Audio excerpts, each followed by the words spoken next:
Dr. Dawn Bluer, and I'm here to do your periodontal consultation. That's great. I heard that you have gum disease and you were told that you need gum surgery and you're looking for an alternative. That's right. I know you've probably been told about what gum disease is, but if you don't mind, I'd like to review that with you so I can talk about your periodontal treatment options and especially why people are choosing laser periodontal therapy as their periodontal treatment of choice. Okay. Let's take a look at this picture chart. This is a picture of what a healthy tooth looks like. This is what you see when you look in your mouth. That's the tooth. This is the root. This is the bone, and the gum lays over the bone and attaches to the tooth just above the bone level. Between the gum and the tooth is a pocket or a space. We measure that using a ruler. We call it a probe, which is in 3mm increments. We measure between where the gum attaches to the tooth and the top of the gum. In a healthy situation, those pockets are very shallow. Really, we'd like to see them at 3mm or less. In this picture, we have a healthy 2mm pocket. What happens is the bacteria that's naturally in our mouth sticks to the teeth and lives off of the food that we eat, producing this white filmy stuff. That's called plaque. Plaque is soft, we can brush it and floss it away, but we're only human and we're going to miss some of it. The stuff that we miss is usually down below the gum line and in hard to reach areas.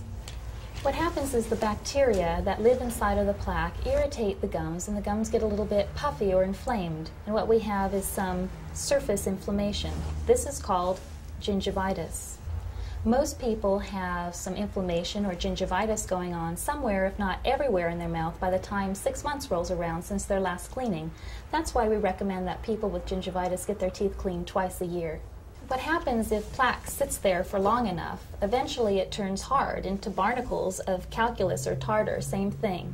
Now the bacteria that live inside those barnacles will eventually destroy the attachment between the gum and the tooth, opening up a deeper than normal space or pocket. In this picture we see a 5mm pocket, allowing the bacteria to then start attacking the bone too. When we have attachment loss and bone loss, this is called periodontitis. This is no longer a surface problem, it's a problem going on down below the gum line, deep below the surface. And so a regular surface cleaning really doesn't do the trick. It's just the tip of the iceberg. Now the problem with deep pockets is they're harder to keep clean than the shallow pockets are. In this picture we have a 6mm pocket and more bone loss. Now the issue here is if we have a 6mm pocket and the gum started up here, and we have 2mm of damage at the surface, we really have about 8mm of attachment loss. The reason why the gums recede is that this very inflamed tissue is easily damaged when you chew and brush your teeth. In this picture we have an 8mm pocket, a lot of bone loss, and a whole lot of recession here. Recession is very common for patients who have gum disease, but it doesn't always occur. The big concern with periodontitis is as the pocket gets deeper and you lose more bone around the tooth can actually become loose and you can lose a tooth or teeth as a result of the disease.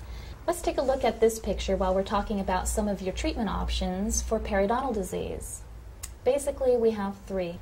Conventional periodontal treatment includes scaling and root planing, otherwise known as deep cleaning, osteosurgery, otherwise known as gum surgery, and laser periodontal therapy, otherwise known as LANAP, or Laser-Assisted New Attachment Procedure, the first and only university-researched and FDA-approved laser periodontal treatment, requiring a specific laser and patented protocol to achieve it.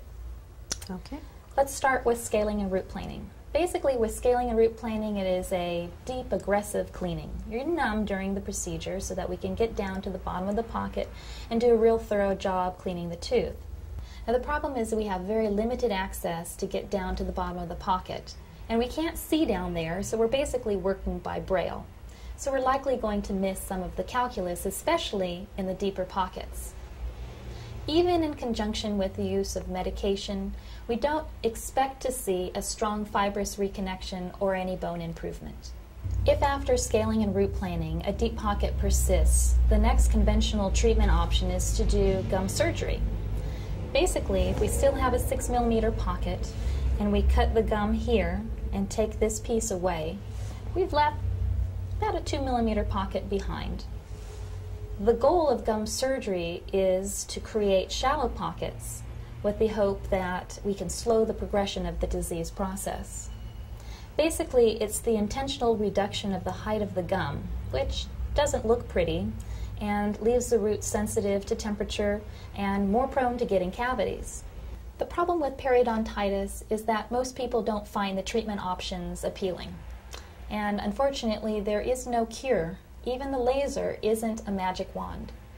Like diabetes and high blood pressure, we can get you to a healthy level, but then we need to work to maintain you there with regular and frequent cleanings. Once a periodontal patient, always a periodontal patient.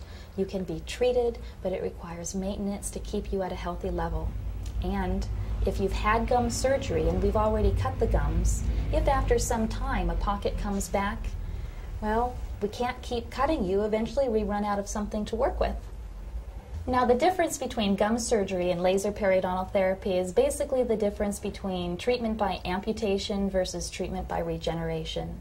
With laser periodontal therapy, there is no intentional reduction of the height of the gum.